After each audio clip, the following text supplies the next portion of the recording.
J'introduis Laura Foy. Donc, pour la deuxième présentation, Laura Foy qui nous parlera du déni du racisme à la mise en accusation des victimes.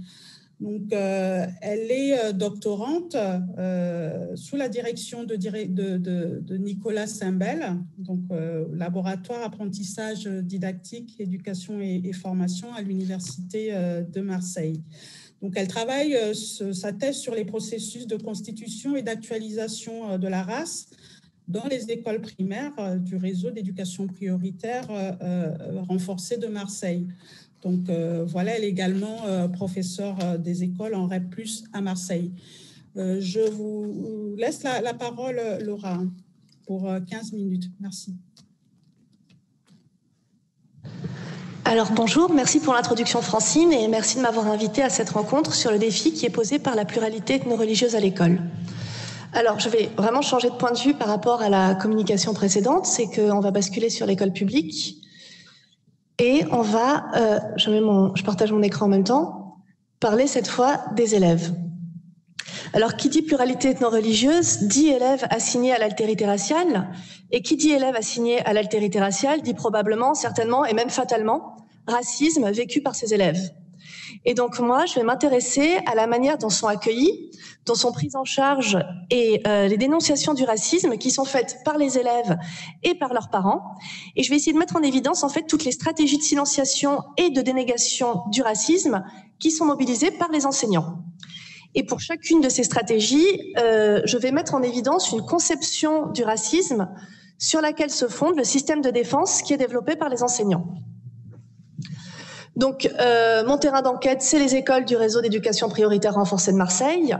Et pour ce qui est de la méthodologie de recueil des données, en fait, j'ai mené des entretiens compréhensifs avec des enseignants, donc 67 enseignants, et j'ai des observations ethnographiques dans les écoles où j'ai exercé et dans d'autres écoles, donc dans les espaces de circulation des élèves, en salle des maîtres, au portail, dans 26 écoles. Et à partir de ces entretiens et de ces observations, j'ai recueilli toute une série de stratégies. Donc moi, j'ai retenu 2 critères en fait pour les sélectionner. Le premier critère, c'est que ces stratégies, elles soient véritablement représentatives de stratégies enseignantes. Donc du coup, pour moi, le critère, c'est qu'elles soient mobilisées par au moins 5 enseignants et que ces enseignants appartiennent à au moins 2 écoles différentes, puisqu'il y a des apprentissages entre pairs qui font que finalement une stratégie qui n'est mobilisée que dans une seule école, j'ai du mal à la considérer comme étant représentative. Et il faut que ces stratégies aient été mises en œuvre entre, d'une part, un enseignant, d'autre part, un parent ou un élève, et pas entre enseignants. C'est pas une ethnographie de la salle des maîtres, en fait. Et ces stratégies, j'ai réussi finalement à les recouper en 2 grandes catégories. Des stratégies de silenciation seulement des victimes. Alors je dis seulement de silenciation, parce que la deuxième catégorie, c'est une catégorie de stratégie de mise en accusation des victimes du racisme. Et donc les victimes de racisme, 2 victimes, deviennent coupables. Et donc coupables de quoi? Ça on le verra dans la deuxième partie. Et donc de façon classique, je commence par la première partie. Donc les stratégies de silenciation des victimes du racisme. Alors la première stratégie de silenciation, c'est une stratégie qui consiste à rire du racisme. Donc très concrètement, au moment où des élèves ou bien des parents partagent une expérience violente d'altérisation, d'infériorisation ou de discrimination, les enseignants auxquels ils s'adressent éclatent de rire. Et donc ils s'amusent de la situation qui devient pour eux un objet de plaisanterie, et c'est vraiment le rire, l'éclat de rire qui interrompt la dénonciation. Donc là, je vous présente un exemple. Donc tout est anonymé, mais j'ai gardé les caractéristiques en fait des prénoms d'une enseignante en entretien à qui je demande si on lui a déjà dit qu'elle était raciste. Et elle répond avec joie à la question. Elle me dit « Oh oui, oui, on me l'a dit et c'était assez rigolo. » Donc là, je cite, elle rit à nouveau. Et donc, elle me raconte que c'est à propos en fait d'un conflit qu'il y a eu entre 2 élèves, un élève comorien et une mère gitane, donc c'est elle qui les qualifie comme ça. Et je la cite, elle me dit « C'était assez rigolo. Un jour, son fils qui est en conflit avec un petit comorien et la mère qui vient me voir parce que j'ai statué, je sais plus comment, je me rappelle même plus, etc., etc. Elle rit. Et là, je la cite, « Ça m'avait fait rire parce que voilà, je suis raciste, je préférais les noirs. Bon, ça m'avait fait rire. Ce que lui reproche la maman, en fait, Gitane, je cite l'enseignante, c'est d'avoir favorisé l'enfant comorien, tel qu'il est qualifié par l'enseignante, et c'était ça qui, pour la maman, constituait le racisme. Alors, il y a une conception du racisme qui est spécifique à cet exemple, c'est que le racisme s'exerce contre les personnes de couleur. Il faut avoir la peau foncée pour être victime de racisme.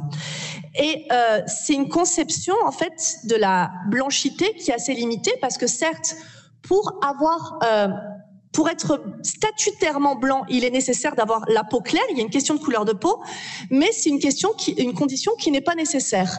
Et donc, il y a des processus de racisation et de racialisation qui peuvent s'exercer à l'encontre de personnes à la peau de la même couleur que la mienne, mais qui ne sont pas considérées comme blanches. Et donc, il y a toute une série de travaux qui viennent nous montrer comment les Irlandais ou les Italiens ont accédé progressivement à la blanchité.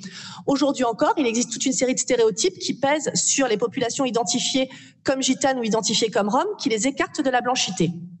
Et donc, on a une conception plus générale du racisme, qui est illustrée par cet exemple, qui est qu'en fait, le racisme, c'est pas grave. C'est quelque chose d'anecdotique, et comme c'est quelque chose d'anecdotique, on peut en rire. Entre majoritaires, évidemment, parce que les minoritaires, eux, ça ne les fait pas rire. Eux, ils en souffrent. Mais les majoritaires, eux, s'accordent le droit de rire du racisme parce que c'est pas quelque chose de bien sérieux. Donc, il y a une deuxième stratégie de silenciation du racisme, qui est de refuser la qualification de racisme. Et c'est une stratégie qui consiste à expliquer à la victime de racisme que ce qu'elle a perçu comme étant du racisme, en réalité, n'est pas du racisme. Et donc à proposer une contre-définition du racisme et à l'opposer à la personne victime de racisme. Donc là, l'exemple que je vais proposer, c'est une observation de terrain. En fait, ça commence dans une classe de CM1, dans laquelle une enseignante donne à un élève le surnom de Ouistiti. Cet élève est noir. Et donc, elle l'appelle Ouistiti, Ouistiti, Ouistiti. Et l'élève, ça l'agace. Et quand l'élève s'agace et se met en colère, elle lui dit « Oh là là, le Ouistiti devient un gorille ». Et donc, ça la fait beaucoup rire. Et plus elle rit, plus l'élève s'énerve, jusqu'au jour où il lui répond « Mais va te faire foutre avec tes singes, moi, je ne suis pas un singe ». Donc, évidemment, l'enseignante met un mot sur le cahier de liaison de l'élève pour signaler son comportement aux parents de l'élève. Et le lendemain, la mère de l'élève se présente au portail pour discuter de la situation avec l'enseignante. Donc la mère vient vraiment dans une tentative de pacification. Elle commence par s'excuser pour le comportement de son fils, en lui disant qu'elle a échangé avec lui à ce propos et que ça ne se reproduira plus. Et ensuite, dans un deuxième temps, elle essaie d'expliquer en fait ce qui a amené son fils à avoir ce comportement. Et elle explique à l'enseignante que son petit garçon, il est noir. Et que donc le surnom Ouistiti gorille, en gros, toute cette typologie autour du singe, ça a été, elle ne dit pas c'est raciste. Elle dit, mon fils l'a vécu comme du racisme. Ça l'a renvoyé à quelque chose de raciste. Donc l'enseignante lui dit, ah ben non, mais c'est pas du racisme et tout. Pour moi, c'est un petit surnom, c'est affectueux, c'est parce que votre fils, il est énergique, etc. Et la maman va dans ce sens. Elle dit, oui, je sais bien, madame, je sais que vraiment vous êtes impliquée dans votre métier, que vous êtes une bonne personne, mais voilà comment le vit mon fils. Et mon fils en souffre, et donc c'est pour ça qu'on aimerait bien qu'il soit plus surnommé Ouistiti ou gorille. Et là, l'enseignante refuse. Et elle refuse en expliquant que accepter de changer le surnom, ça serait soumettre le choix du surnom de l'enfant à sa couleur de peau. Et donc c'est ça qui constituerait le racisme, puisque finalement, ça serait adopter un comportement conditionné par le fait que l'enfant ne soit pas blanc. Et donc elle décide, et elle dit à la maman, je vais continuer à l'appeler comme ça, parce que je suis antiraciste. Et donc, c'est une stratégie qui nie à la fois la lucidité de la victime, son avantage épistémologique, mais surtout qui vient reconduire la domination au moment où la domination est dénoncée. Parce qu'au moment où le rapport de domination est dénoncé, l'enseignant le réactualise en se positionnant comme étant celui qui sait, face aux parents qui ne sait pas, et qui ne sait même pas ce qu'il est lui-même en train de vivre. Donc là, on a une conception particulière du racisme, qui est de dire que le racisme, c'est de voir les couleurs. Et que le véritable antiracisme, c'est le contraire. C'est l'aveuglement aux couleurs, qui est connu sous le nom de colorblind. Et on a une autre conception un peu plus générale du racisme, qui n'est pas liée à cet exemple, qui est de dire que la définition du racisme, finalement, elle est subjective, elle n'est pas scientifique, et que quand on parle de racisme, quand une personne s'estime victime de racisme, on peut lui répondre en lui opposant une contre-définition. Et ça devient un combat de rhétorique.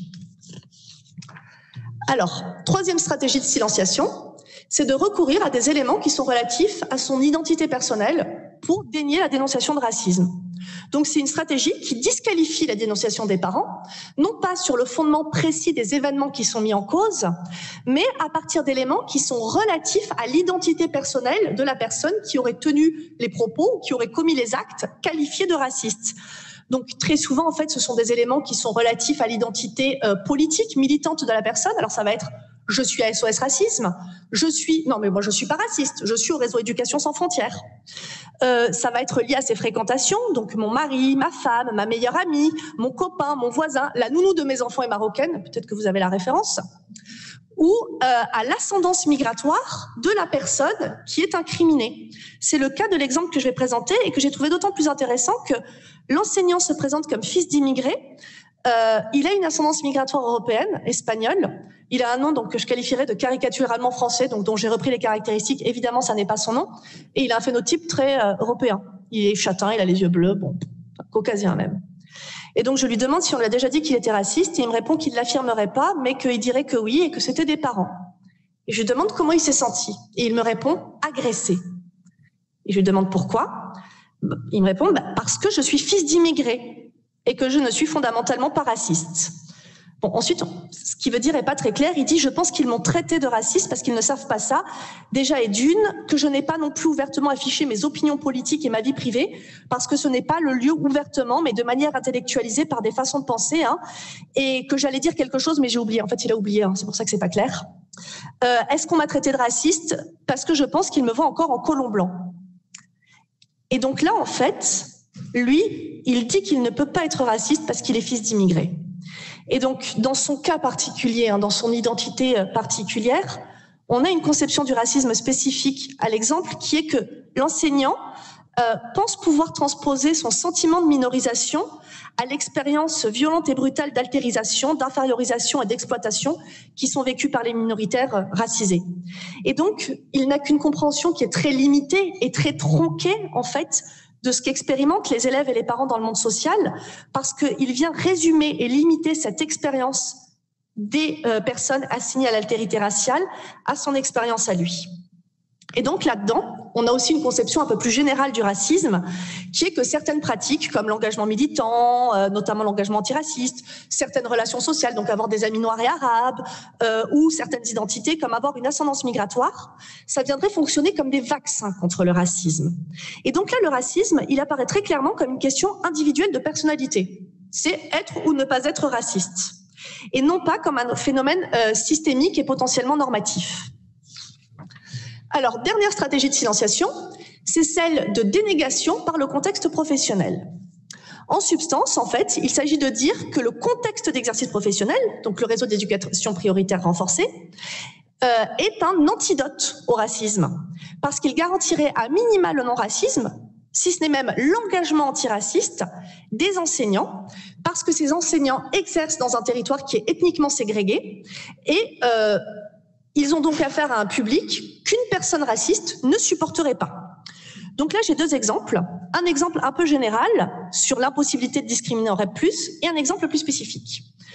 Donc, premier exemple, c'est un entretien informel avec un enseignant qui me dit, je le cite, « Chez nous, on ne peut pas discriminer. C'est pas possible. On n'a que des élèves d'origine étrangère. Mais si on discriminait, on discriminerait tout le monde. » Et un peu plus tard, il me dit, je le cite à nouveau, non, mais quand t'es raciste, tu viens pas bosser chez nous, c'est absurde. Alors, j'ai un exemple un peu plus particulier et que je trouve intéressant parce que c'est la réponse opposée par un enseignant à une mère d'élève qui lui dit « Si vous avez puni mon petit garçon, c'est parce qu'il est arabe. » Et l'enseignant lui dit, donc il me dit qu'il lui dit, je lui fais « Vous avez vu mon cahier d'appel ?» Je fais « Lisez les noms, allez-y. » Alors forcément, quand je punis un petit, c'est un petit arabe, il y en a 98% dans ma classe, alors voyez. Alors évidemment, c'est faux, et ça mérite d'être dit quand même que c'est faux parce que c'est une stratégie qui a pignon sur rue.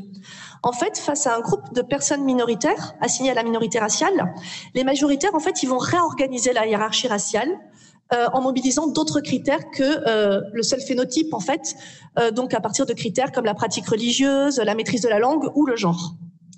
Et là, la conception du racisme qui est en jeu, c'est de dire que le racisme, nécessairement, s'accompagne de ségrégationnisme. Et il interdit, en fait, à toute personne raciste une interaction, quelle qu'elle soit, avec les personnes qui sont assignées à l'altérité ethno-raciale. Parce que ce type d'interaction, en fait, ça serait trop douloureux pour eux. Ils supporteraient pas. Donc, du coup, ils n'ont pas d'interaction. Et donc, le racisme, à nouveau, est individualisé. Ça n'est plus un système de hiérarchisation, de domination ou d'exploitation. C'est réduit à de la haine et au caractère insupportable, en fait, de l'interaction.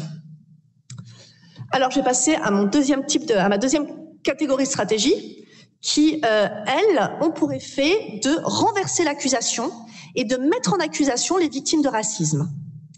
Donc, la première de ces stratégies de mise en accusation, c'est celle qui consiste à retourner l'accusation de racisme contre la personne qui vient dénoncer une situation de racisme dont elle s'estime avoir été victime.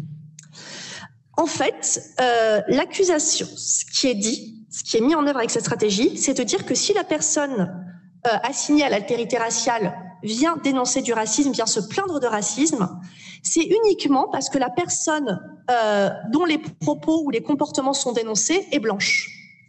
Donc là, j'ai un extrait d'entretien où l'enseignante me parle d'une mère qui lui a dit qu'elle était raciste et elle dit, je la cite, « Tu sentais que c'était lié au fait que moi je sois blonde et que son fils non. » Donc là, on a quand même une conception du racisme qui est de dire que le racisme, encore une fois, c'est pas quelque chose de systémique ou d'institutionnel mais que c'est un sentiment qui est potentiellement symétrique de rejet de tous ceux et de toutes celles qui n'appartiennent pas au même groupe ethnique que soi. Et donc finalement, quand une personne assignée à l'altérité raciale vient se plaindre de racisme, ce qu'elle exprime fondamentalement, c'est pas une injustice qu'elle a vécue, c'est pas un besoin de reconnaissance, c'est sa haine des Blancs. Deuxième stratégie de mise en accusation des victimes, qui est très connue, vous la connaissez tous, on la connaît tous, c'est celle qui consiste à reprocher à la victime de se victimiser. Donc cette stratégie-là, elle disqualifie toutes les accusations et toutes les dénonciations de racisme et elle en fait une tentative de la victime de ne pas assumer sa responsabilité dans sa trajectoire sociale ou de se soustraire à l'ordre établi. Donc là, je vous présente un extrait d'entretien d'une enseignante qui me dit qu'elle était dans le bureau du directeur avec le directeur de son école et qu'une famille est venue pour inscrire des élèves. Donc certainement qu'ils avaient un certificat d'affectation par la mairie, c'est pas eux qui ont choisi leur école au hasard. Mais là, le directeur répond, bah non, désolé, c'est pas possible, l'école est pleine. Et je cite, l'enseignante me dit, et les gens nous ont regardés en disant, de toute manière, vous n'êtes que des racistes, c'est pour ça que vous ne voulez pas nous inscrire. Je lui demande comment elle s'est sentie. Elle me répond, je la cite. Ben en fait, je pense que j'ai l'habitude, donc je me suis dit, voilà, encore des gens qui, plutôt que de voir la vraie, se sentent au prix, qu'on leur dit non, c'est la raison, l'école elle est pleine, les gars, enfin à un moment donné, on n'y peut rien, qui que ce soit qui vienne, non. Enfin, ils ont vécu ça comme, vous êtes des racistes, c'est pour ça que vous voulez pas de nous. Enfin, ça me passe au-dessus, ça me touche plus. Il faudrait commenter, en fait, mais j'ai pas le temps, l'indifférence développée par l'enseignante face au racisme. Bon, j'ai pas le temps, mais voilà, je le relève quand même. Donc là, la conception du racisme qui est en jeu, c'est que le racisme n'existe pas. Vraiment, pas tout à fait, en tout cas, pas souvent, mais que c'est une idéologie qui est instrumentalisée par les minoritaires contre les majoritaires pour se soustraire à l'ordre établi ou pour bénéficier d'avantages qu'ils ne méritent pas. Et donc, cette stratégie de victimisation, en fait, elle m'amène à la dernière stratégie de retournement de l'accusation, qui est la stratégie qui consiste à nier purement et simplement l'existence du racisme. Donc en fait, avec ce type de stratégie, c'est très simple, le racisme n'existe pas. Et donc du coup, la dénonciation du racisme, elle n'a plus du tout lieu d'être, parce que le racisme lui-même n'existe pas, et donc accuser quelqu'un de racisme, c'est un peu comme l'accuser de sorcellerie au final. Alors, j'ai présenté deux extraits, une qui est une forme euphémisée de cette négation de l'existence du racisme, où on n'examine pas la dénonciation, on n'examine pas la situation, mais on se rabat sur l'absence d'argument de la personne. Et en fait, ce qui est dit, c'est que quand un minoritaire, une personne victime de racisme vient le dénoncer, en fait, c'est qu'elle a rien à dire vraiment, et elle utilise ça comme un point Godwin pour mettre un terme à la conversation. Donc c'est l'extrait d'entretien numéro 1, où l'enseignant me dit, je le cite, « C'est souvent à court d'arguments qu'on se fait insulter, traiter de raciste, quoi. » Donc là, le racisme déjà apparaît, dire c'est raciste, c'est ça l'insulte. Mais la dénégation, elle peut être beaucoup plus du racisme, de l'existence même du racisme, elle peut être beaucoup plus explicite. Donc c'est le cas de l'entretien avec Denis, non changé, qui dit, lui aussi, je le cite, que l'accusation c'est des mots pour me blesser. Et il enchaîne en disant, je le cite, « Pour moi déjà, le concept de race n'existe pas.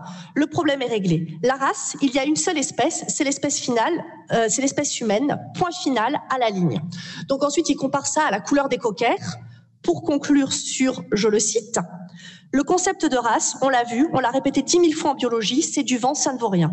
Donc arrêtez d'en parler. Moi déjà, le racisme, ça n'existe pas. » Donc là, en fait, on a deux conceptions, dont l'une repose sur l'autre, qui sont en jeu. La première, c'est que la race n'est envisagée que comme un genre naturel. La biologie nous montre que la race n'est pas un genre naturel. Donc, on ne peut pas discriminer des gens sur le critère de la race, puisque la race n'existe pas. Donc, cette discrimination sur ce critère étant impossible, le racisme lui-même n'existe pas. Et conception numéro 2, qui est la directe conséquence de la première, c'est que puisque le racisme n'existe pas, la dénonciation du racisme, c'est en fait une insulte qui est adressée par les minoritaires aux membres des groupes ethniques majoritaires. Je vais conclure en vous affichant ma bibliographie. La conclusion, j'allais y venir. Voilà, oui, je conclus. Alors, en fait, il existe évidemment énormément d'autres stratégies qui peuvent être mobilisées pour refuser d'aborder la question du racisme, donc accuser la victime de sensibilité excessive, voire de paranoïa, lui reprocher son activité, refuser de l'écouter en lui reprochant son ton, en lui disant « Oh bah tu m'as insulté, je te parle plus ». Celles-là, je ne les ai pas observées entre parents et élèves ou parents et enseignants, mais seulement entre enseignants, donc je ne les développe pas. Et donc, là, je voudrais en fait paraphraser Baudelaire ou paraphraser Kevin Spacey dans Usual Suspect, pour ceux qui préfèrent la pop culture, qui dit qu'une des plus belles ruses du diable, c'est de faire croire qu'il n'existe pas. Et moi, je dis que le racisme fait la même chose, et les racistes aussi font la même chose, en niant leur existence, alors même que les faits sont dénoncés par les victimes. Toutes ces stratégies, elles ont en effet en commun de disqualifier ce qu'expriment les parents et les élèves qui font état d'une expérience de racisme au sein d'institutions, et de permettre à la personne qui se voit reprocher un discours ou un comportement raciste de changer de sujet. La question n'est alors plus d'examiner avec toute l'attention qu'elle mérite la situation qui est vécue par le plaignant, mais de débattre de façon théorique sur ce qu'est ou ce que n'est pas le racisme, ou de mettre la victime sur le banc des accusés, accusée de porter atteinte à l'intégrité morale de la personne dont elle se plaint, accusée de ne pas assumer sa part de responsabilité dans son destin social, accusée de se soustraire à l'ordre scolaire. Et son expérience de racialisation, qui devrait être le centre de la discussion, est occultée, et il n'en est plus question. C'est la qualité même, en fait, de sa parole qui est dégradée. Non entendue, elle devient un fond sonore qui peut faire rire, agacer, mettre en colère, mais qui n'est jamais véritablement prise au sérieux, comme quelque chose de véritablement signifiant. Et donc la parole, elle est ainsi réduite à l'état de bruit. Et la situation qui fait l'objet de la dénonciation n'est jamais, jamais, jamais examinée. Et donc ce refus d'entendre, qui est opposé aux victimes de racisme lorsque celles-ci s'expriment dessus, c'est un renouvellement du racisme qui est opposé à la demande de reconnaissance de racisme par ses victimes. Donc Rachida Brahim, à propos des crimes racistes, écrivait que la race tue 2 fois. Et si la race tue bel et bien 2 fois, c'est parce que le racisme porte en lui cette capacité à se dédoubler, d'abord en se réalisant, puis en niant sa réalisation et en infligeant par là même une seconde blessure aux victimes. Et donc, pour conclure sur le thème de notre rencontre, moi, ce que je pense, ce pourquoi je plaide, c'est de dire que l'un des défis qui est posé par la pluralité ethno-religieuse dans les écoles, c'est d'imposer à l'école et aux enseignants, pour pouvoir accueillir dignement et respectueusement les élèves, de regarder en face leur propre racisme. Et là, j'ai fini et je vous remercie.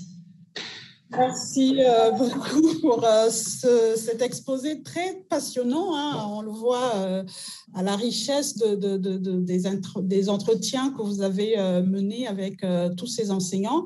Donc, alors, on peut prendre juste une question et on laissera les autres pour la suite, si on essaye de tenir un petit peu le temps.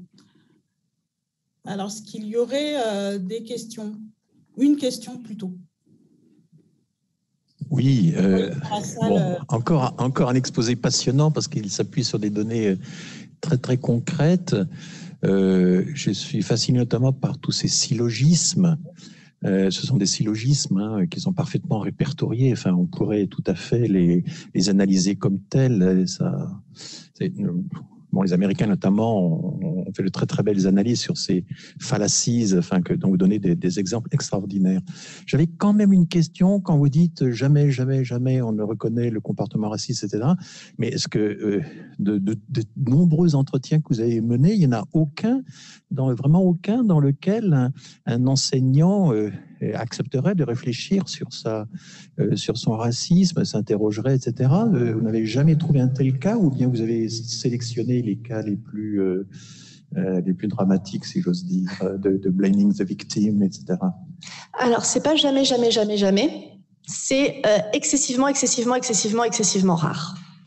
Et ce qui est intéressant, c'est que en fait, parfois, alors ça c'est une stratégie aussi, les enseignants disent oui, je peux être raciste, je peux avoir des pensées racistes, mais jamais dans mon contexte alors ça c'est le cas un peu plus général, jamais dans mon contexte d'exercice professionnel, puisque les enseignants doivent être neutres, donc je n'exprime pas en gros mes convictions racistes. Je les garde pour moi quand je suis en contexte d'exercice professionnel.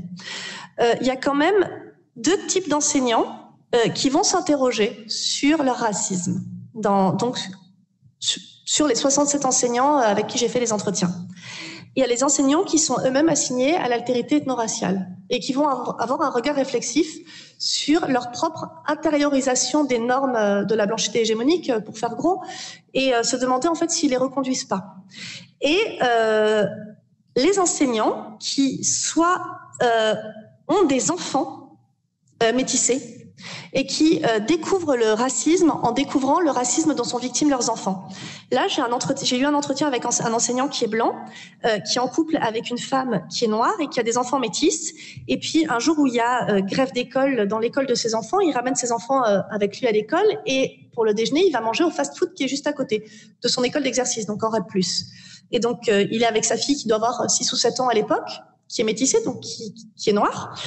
Et elle joue dans la queue pendant que lui fait la queue pour commander des hamburgers.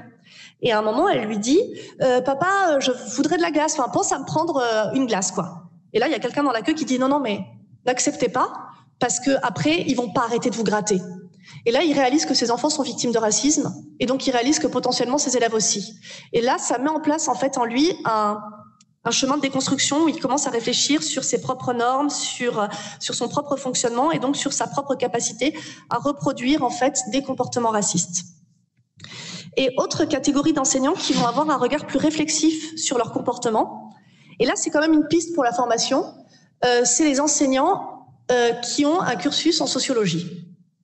Et il y a notamment un enseignant qui me parle vraiment de moments où il a eu des comportements. Mais alors très souvent, en fait, ces enseignants-là, c'est pour ça que je disais jamais, jamais, jamais, jamais, ils n'ont pas fait état et je ne les ai pas vus avoir des comportements de négation du racisme avec les parents. C'est-à-dire que c'est plus eux qui, en entretien, vont me raconter qu'ils ont eu des pensées racistes, qu'ils ont eu des stéréotypes et qu'ils se sont dit « Ouh, mais qu'est-ce que je suis en train de me dire là ?»